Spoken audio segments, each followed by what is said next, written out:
this policy of mixture, what does it really mean?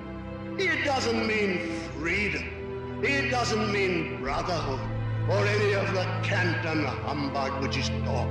That is just the mask for some of the vilest forces on earth to exploit the peoples in the future as they have done in the past.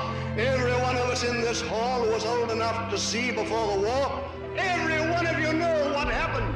How the financial forces in the 30s went into these backward countries, into India within the empire, into Hong Kong, into Japan, into China, and exploited these peoples to produce cheap, sweaty goods which ruined the great industries of Britain and of Europe, which put Lancashire out of business in the cotton trade, Yorkshire out of business in the woolen trade.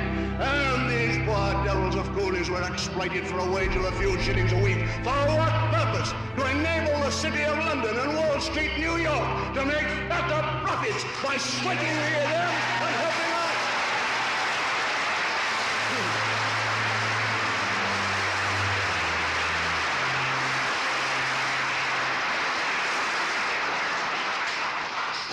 That is why it was done.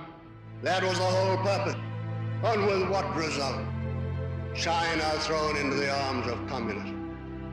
The largest population in the world simply tossed as a present to communism. Because if you treat people like that, it's the only possible result. If there's no one to save them, no one to help them, and they've simply been ground into poverty and sweating and exploitation, what can you expect except they go communist as they did? And all these countries which have been exploited, thrown and tossed aside by finance, are now becoming the victims of communism. So finance seeks fresh fields of exploitation. Where do they turn? When the old people are exhausted.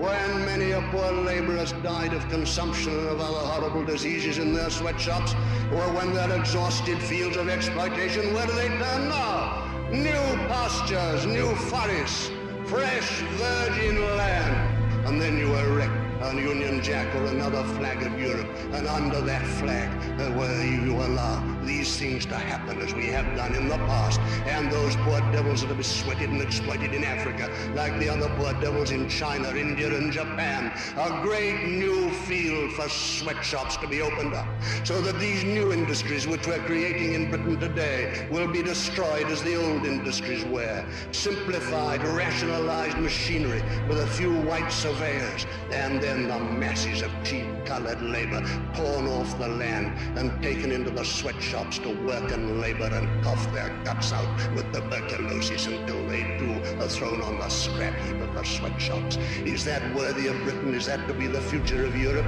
And is this competition to be organized within our European Brotherhood, bringing in these sweat fields in Africa into our Europe civilization so that the financial power in one European country can use it against the financial power in another?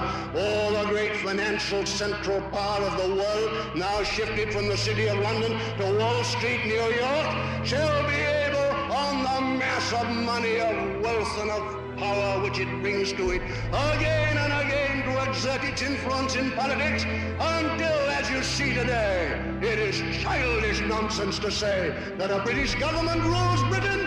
It's nothing to do with British government or the British people. The government of the world is the financial government, the